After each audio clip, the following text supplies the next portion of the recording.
You're listening to the St John's Diamond Creek podcast. This episode presented by Associate Minister Joel Snibson.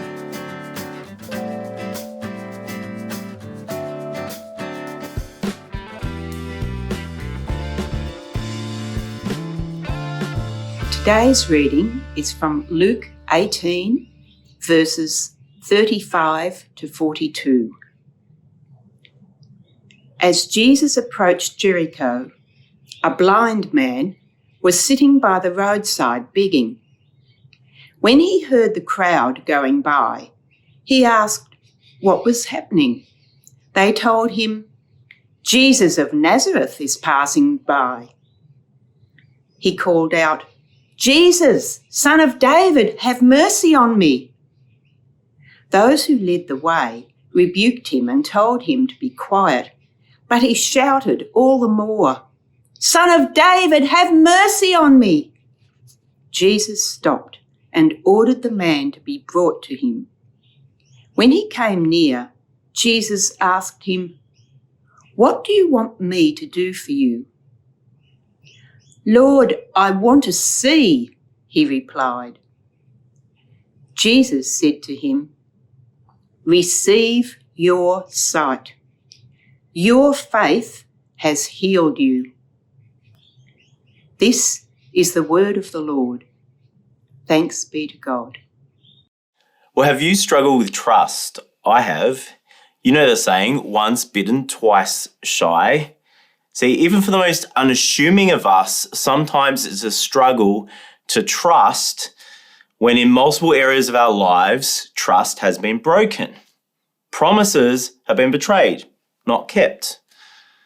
And there's different degrees of broken trust. It can be, I'll never fly with that airline again because they cancelled my flight, lost my bag, and ruined my holiday.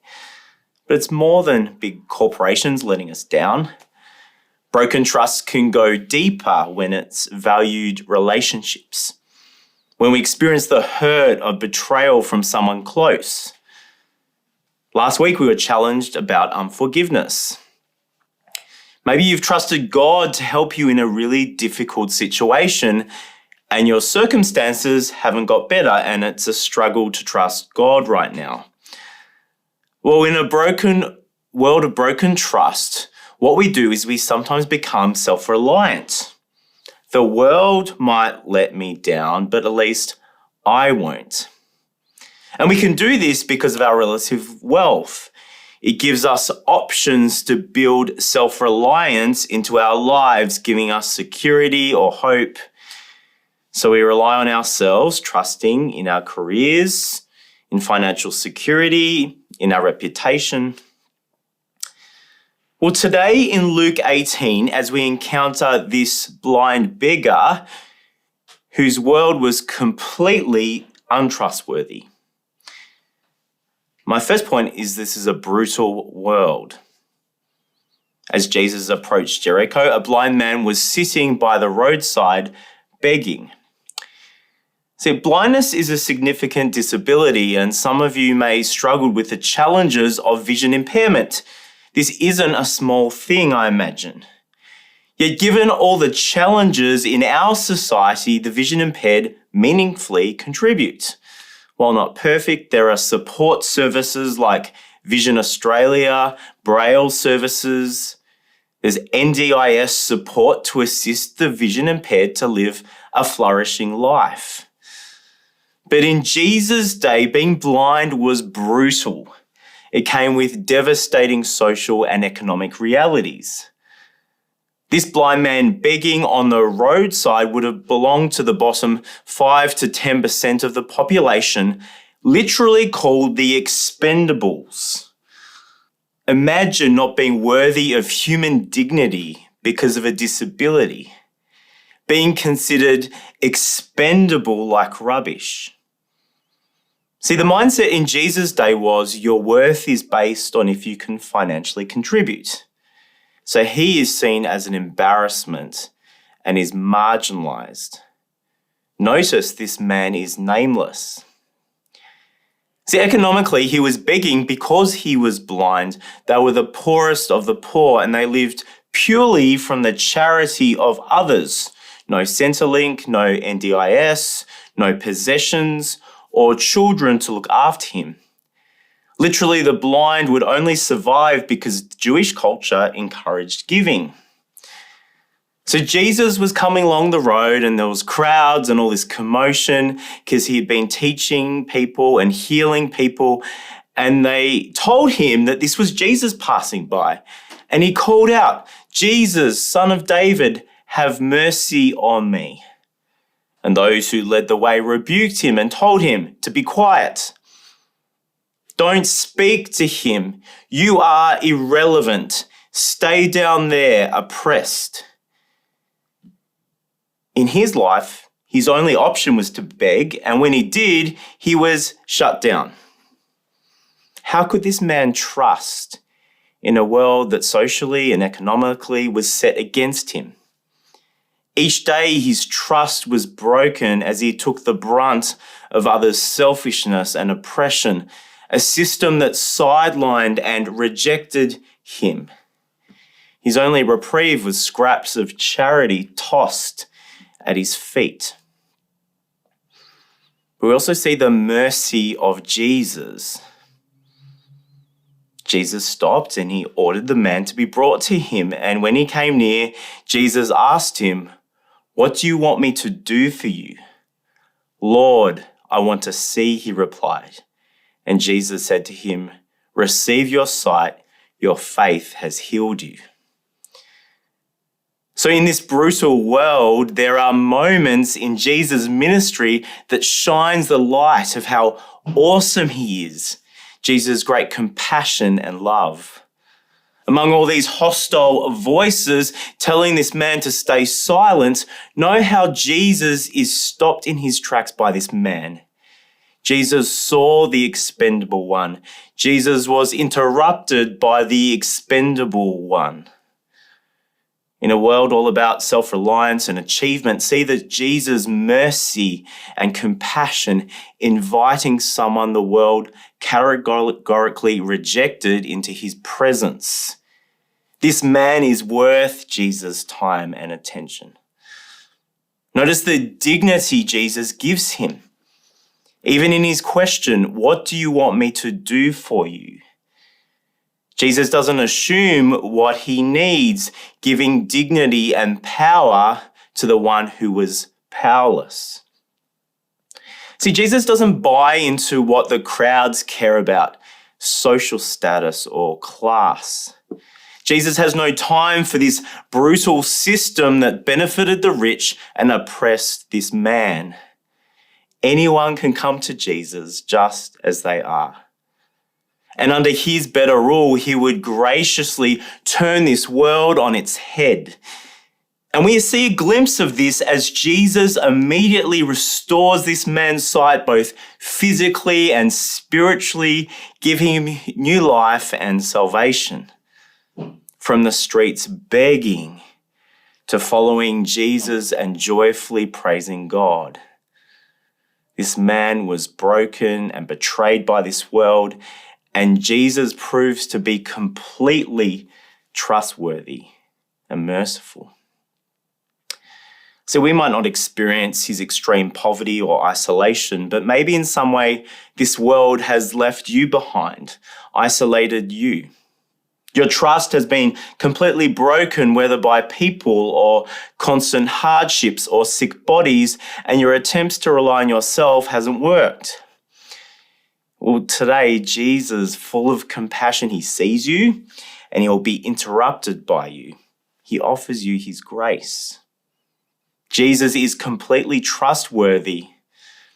In a brutal and self-reliant world, this beggar encountered something very strange: grace.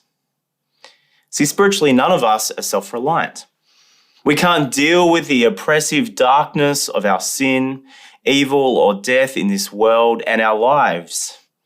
And Jesus healing this blind man, we have a preview of Jesus' coming resurrection. Jesus was on a journey passing through Jericho, which meant that he was only 20 kilometers away from Jerusalem. In verses 31 to 33, just before this passage, Jesus shares with his disciples that his journey was leading to a Roman cross. He alone would be isolated and cop the brutality of this world. More than this beggar, Jesus would be mocked and insulted and spat on and killed in our place to offer us his life-changing mercy and grace. Yet on the third day, Jesus rose again, bringing in the good news of a better kingdom, hope of new life and healing, where the expendable has great worth. In a brutal world, Jesus is completely trustworthy. Thirdly, we see the trust of a blind man. While discovering Jesus is passing by, he called out, "Jesus, Son of David, have mercy on me."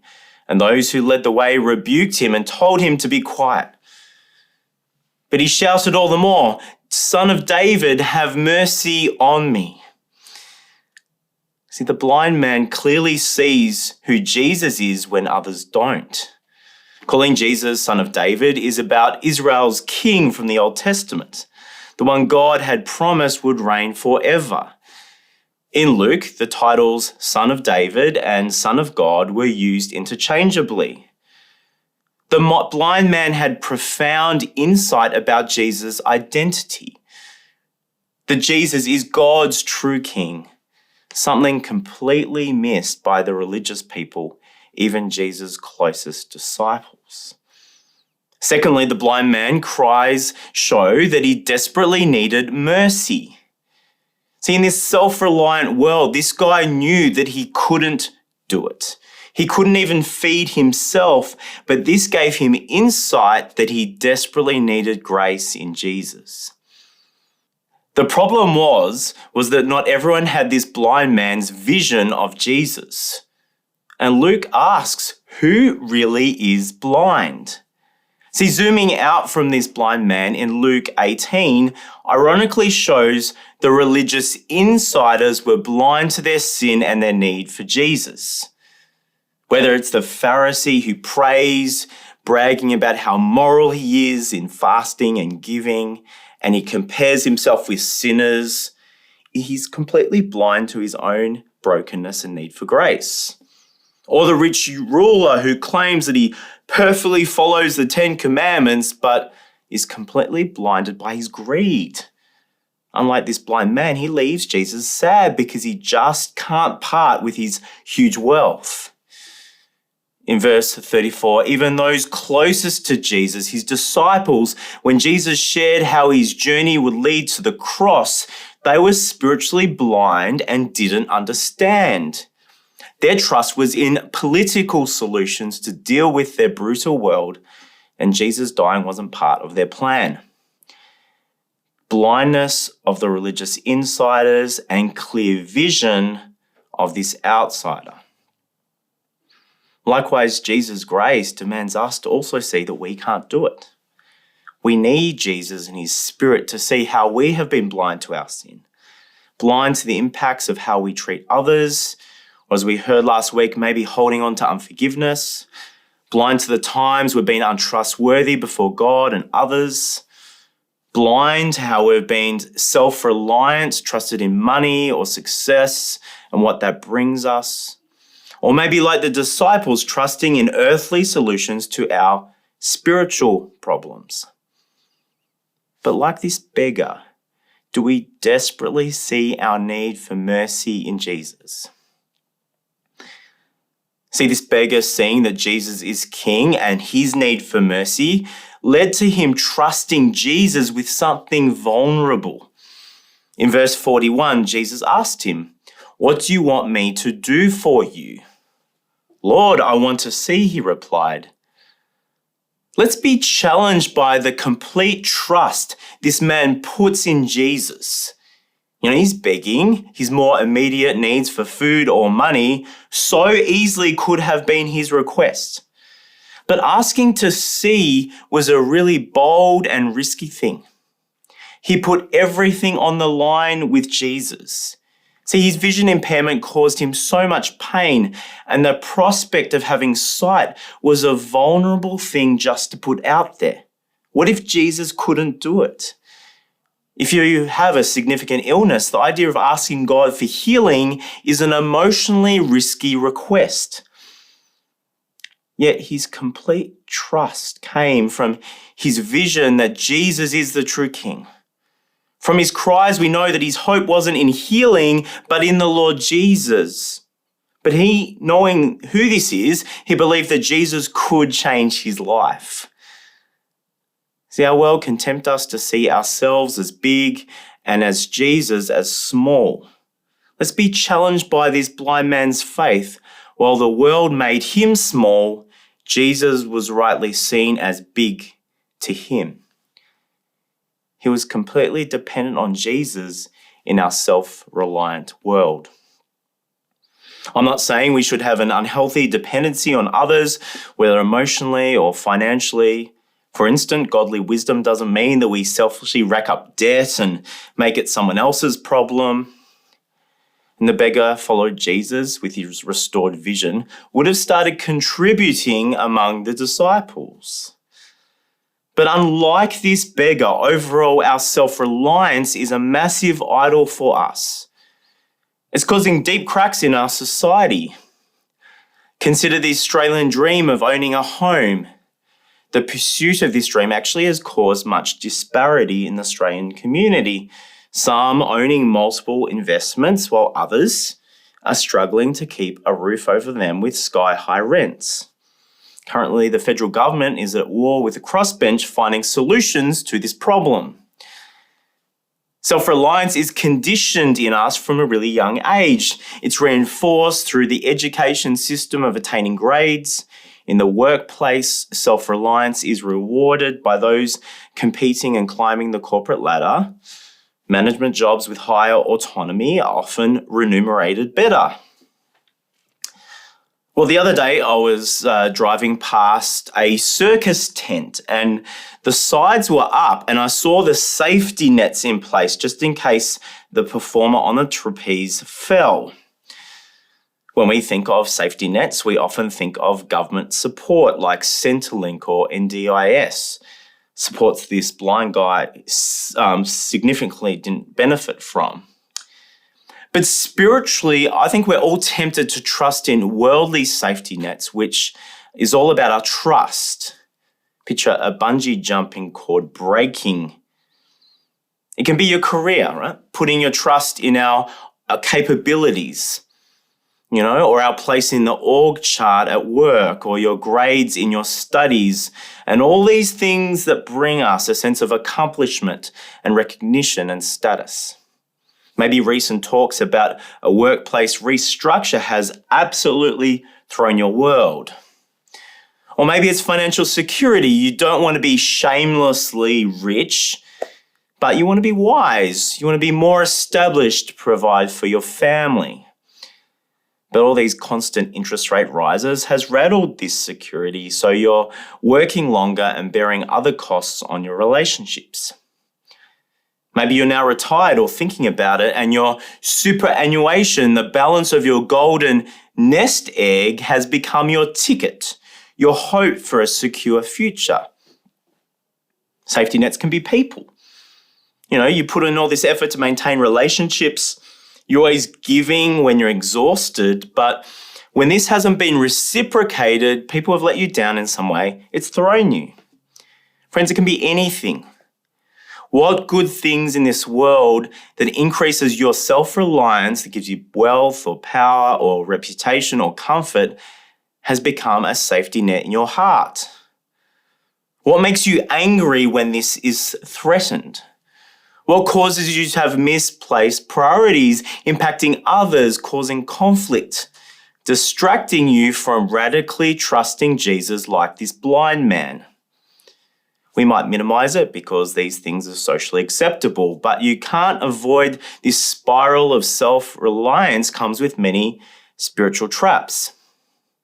And there can be moments in life when our safety nets are suddenly broken, letting us down, and it can be painful, exposing that we're not that different from this helpless, beggar, desperately needing grace to go on. Right now, where does Jesus fit amongst all these safety nets? How is the Spirit showing you that you've put too much reliance in something, distracting you from Jesus and his mercy? In our brutal world, we need clear vision that Jesus alone is trustworthy. The one who went to the cross to show his great love for us asks us for exclusive trust in him. So what is Jesus asking you to lay down or just hold more loosely? Jesus' kingdom is good news for the poor. Why? Well, Jesus is compassionate. But also, the poor have less earthly distractions crowding out the goodness of Jesus. In verse 43, receiving his sight, the beggar immediately followed Jesus in complete trust. He didn't have the temptation of all our safety nets. He didn't have to consider family, important careers, leaving valuable possessions. He gained so much in Jesus in this world and the next, and he just freely followed Jesus, praising God. Jesus says that we must enter the kingdom of God like a little child, those with no wealth or power or reputation of their own, just like this beggar.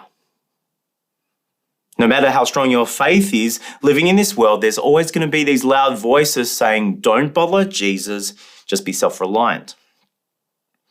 And as we transition through different life stages, I think comes with more, not less, temptations and pressures to be self-reliant. And because of sin, we're all spiritually inconsistent. Despite Jesus' wonderful mercy offered to us, sometimes we fail to wholeheartedly trust Jesus like this beggar. Sometimes we give in to the lure of worldly safety nets because it feels good to rely on ourselves. So we need to persistently come back to Jesus' mercy and grace. As we finish up, complete trust in Jesus means persistence. Let's be challenged by this unwavering persistence of this blind man repetitively crying out to Jesus, Jesus, Son of David, have mercy on me. Despite all the powerful voices trying to silence him, he continued calling to Jesus, refusing to miss this moment in Jesus' presence. His persistence was more than stubbornness, but it was clear insight of Jesus' greatness and his desperate need for him. And Jesus proved to be completely trustworthy. Likewise, Jesus invites us to persistently come back to his grace amongst all our guilt and shame, whatever the safety nets have been. And I encourage you to come before our merciful King today, call out to him. While the voices around us will keep on saying, be more self-reliant, whether in school grades or work success or providing more for the family. In Romans 12, Paul says that our transformation involves renewing our minds by looking to God's mercy in Jesus. Not conforming to this world and being self-sufficient like everyone else, but discerning God's perfect will for our lives. Do we prioritize regular rhythms of prayer and time in God's word that positions us to keep coming back to King Jesus, his mercy and his grace? This blind beggar was amazingly transformed and experiences new life in Jesus' presence. Like him, we can't do it, but Jesus graciously doesn't leave us where we're at. The Spirit helps us to trust Jesus in new ways, even when it's hard, and we're not alone. See, this beggar receiving his sight immediately followed Jesus and joins the other disciples, going from an expendable to adopted in as family. And in verse 43, everyone who saw his transformation, they also praised God. See, friends, our trust in Jesus grows as we see God at work in each other's lives. We need each other to keep on trusting Jesus. If you have broken trust today, don't retreat into self-reliance. Keep coming back to King Jesus and his mercy. He's completely trustworthy. Thanks for joining us. If you'd like to subscribe to this podcast, you can do so in Apple Podcasts, Google Podcasts, Spotify, or wherever you get your podcasts from. Just search for St John's, Diamond Creek.